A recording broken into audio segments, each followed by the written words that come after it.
We have them in studio. Literally, just threw them on. Like, sit down, put the headphones on. I just flew in. Look what the wind blew in. Elliot Yamin, everybody. Yeah, all right.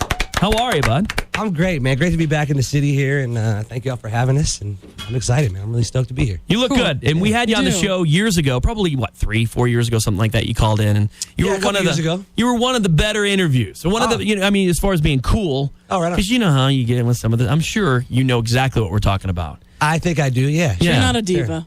Well, do you know who I am? Yeah, exactly. Do you have any idea who you're talking to? Do you have any idea who I think I am? do you get that? I mean, as you know, you've got a celebrity about you, but do you get that from other celebs that you've met along the way that are, they just think that they're Who's big time? Yeah.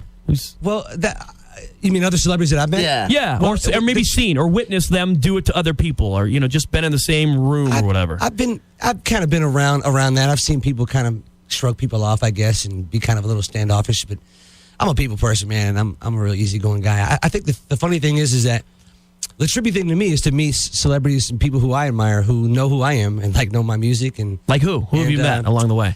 Oh man, I mean, I hate to names drop. No. This is cool because that's huge. We love asking that question because who are you a fan of and who have you gotten to meet?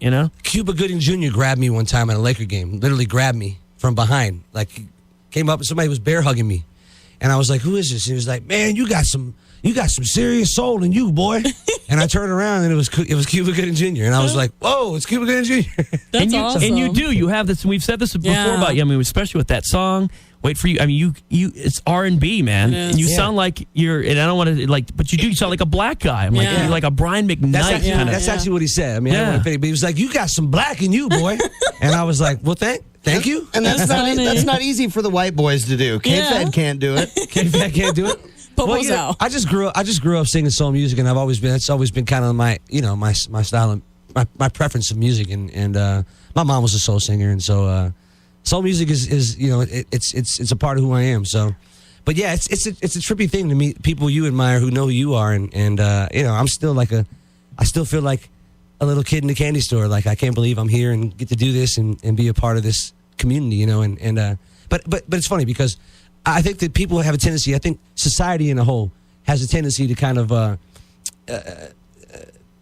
make out people who are in the public eye or celebrities, make them out to be these mythical figures when really we're all just human beings and we're all the same.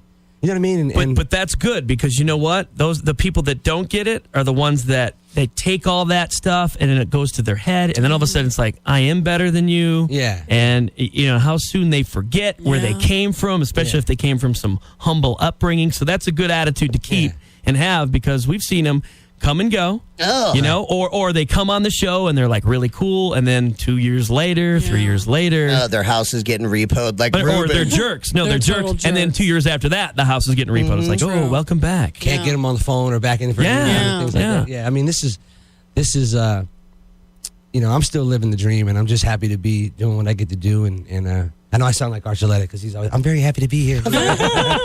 He's so appreciative. He's such a great kid. He is cool. But he's too sweet. He makes my cavities. Well, but he's young.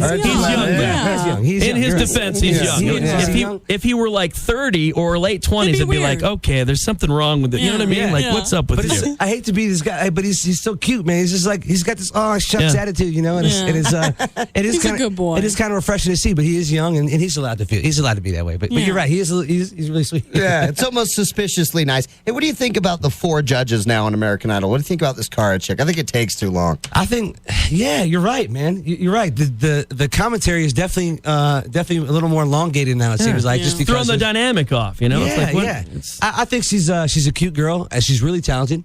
I'm fond of her work and the songs she's written, and I don't like what she says. It's like, okay, we've already got a Simon. We've already got the smart Alec on there. True. Yeah. She and I didn't really like the way that. Remember that Bikini Girl? That whole thing. Bikini Girl. Yeah. She kind of her and Bikini Girl got in a little spat. Her claws came out with that Bikini Girl. Totally. So that was kind of funny and looked like she was trying to outshine the Bikini Girl. She called Bikini Girl a biatch. That's what I heard. You can't call contestants bitches on the show, right? You can't. Isn't that against the rules? I don't know. Apparently not. Apparently not. I guess not. I guess that's acceptable. I don't know. So have you been watching this season of American Idol? I have been. I've been watching only because I'm a really late bloomer in this, but I've discovered the wonderful world of DVR. Oh, isn't it great? Isn't it awesome? And so it's really cool. And so I've never seen the show live like on time, but I always catch, I always come home and catch it when I can, at my leisure when I've been like locked in the studio the past few months. So I've been keeping really late hours, and so I'll watch it when I can. But I've seen all the episodes. Who's standing out to you right now? Because we feel that this season is kind of it seems milquetoast. And then we have a local. She's from Hurricane, Utah. That Taylor, the real tall. She kind of looks like Jordan Sparks. Yeah, she's got a really good look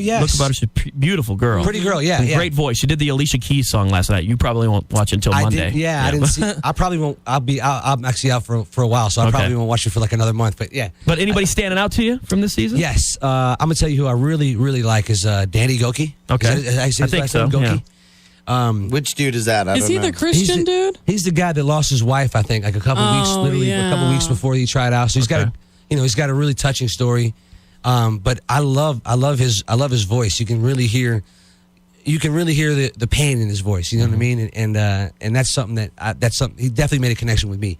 So I really like his voice. I also really enjoy, although I think he's a little too good for the show, because to me, American Idol epitomizes somebody who doesn't have a whole lot of experience, and the whole point of the show is to kind of come from obscurity and learn and grow and right. And so where they kind of mold them as they go along. Right. And who's this guy? The guy from the theater guy. I'm not sure, because I've really, to be honest with you, fallen off this season. I can't get no satisfaction last week. Yeah, I know who you're talking about. I don't know Adam, the name. I think his name. I can't remember his name I've got either. the list here. Maybe I can find it. I can't remember his name either, but that guy has an amazing, you know who I'm talking about? He's got an amazing, sick voice, crazy vocal range, but it's like, he's been doing theater for years. He's like classically trained, he's really good. He's amazing, but so it's almost like he doesn't belong because he's too good for the show. Well, your background before, you were season 5 on American Idol, right? And your background was what before you kind of went into American Idol? I mean, I know you were on the radio. You were what, E-Dub on the radio? E-Dub along your box. Yeah, Power 92 Jams. How long did you do that? I just did it for a couple years. I had a regular 9 to 5, so I did the shift that all of you probably started off at, the weekend overnights. Yeah, absolutely. So Sunday morning, 1 a.m. to 5. I am on the air. I did 2A to 6A, and I was on the radio on the weekends just because I wanted to be around music and of course the perks. I made like $5.50 an hour, so it wasn't about the money, but it was more about getting the perks. Getting free tickets, free music, and getting to do remotes. And I got to do a remote one time at a Prince show. Oh, cool! Did you really? In downtown Richmond, which was really cool. And I have a funny story about that. I don't know if it might go ahead. Yeah, absolutely. What happened? Well, I have I save all my ticket stubs. I'm like I'm a pack rat. I save everything. I do too. And so to me, everything's like a collector's item. So I got my ticket stub, and I had to go to the bathroom really bad. So I had to go take care of business. So I went to the restroom with my ticket in hand. Went to the restroom. Then I dropped the ticket dropped in the toilet. Oh no! In the toilet or the urinal? So you were doing in the urinal. Okay. Okay. Which can be a lot more gross than some toilets that are pretty gross. Yeah. So it wasn't as bad as you might think, but I dropped my ticket Lands stub on the urinal cake. in the urinal. So needless to say, it's the ticket's kind of messy, but I was not going to lose that ticket to save the You life. reached in and grabbed it? Reached in, grabbed the ticket. Was this before or after you urinated? It was after. It was after. So you touched your own urine to save. I touched my own urine to salvage this ticket stub that I still have today. Have you ever met Prince and told him this story? I haven't met him. I came close, but I haven't met him. Are you going to tell him when you meet him? You have to. You got to tell him. I don't know. He might call security on me if I told him that kind of He stuff. does seem like some kind of creep, Yeah, Be a but weirder Prince, dude, Prince is freaky. He might be into it. That's true. He might be like, hey. He might ask you to pee on him. Right? No, that's R. Kelly. So you worked in radio for a little bit. What else did you do as far as your background for music? Is that about it? That's about it. I mean, every now and again I would get out and do a little karaoke here and there. What songs did you do? What did you pick? Baby Got Back? You had to have like a couple that you did. I never did Baby Got Back, but that's a good one. That's a good one. That's a good one. I'll tell you, what I love to sing in karaoke? Well, my jam was Angel Eyes by the Jeff Healey Band. Oh, I love that. Yeah. I used to love that song. He passed away, too, that guy. He did pass away, and I used to love his voice in that band. And, remember, he was in Roadhouse. And he's blind. If people don't know, and he plays the pedal steel right on his lap. Yeah. Oh, wow. Yeah, he's awesome. He played the guitar on his lap, and then I think he also played the pedal steel, but I'm not I think sure. you're right, yeah. But anyways, I was a big fan of that song, and I did that a lot. I would always do any kind of Stevie Wonder song that was around, I would do. So that was the extent of really my performing was performing karaoke TGI Fridays in my neighborhood on Sundays. Hey man, that's cool. Yeah. And look where we are now. So you've been busy. We've come a long way from there.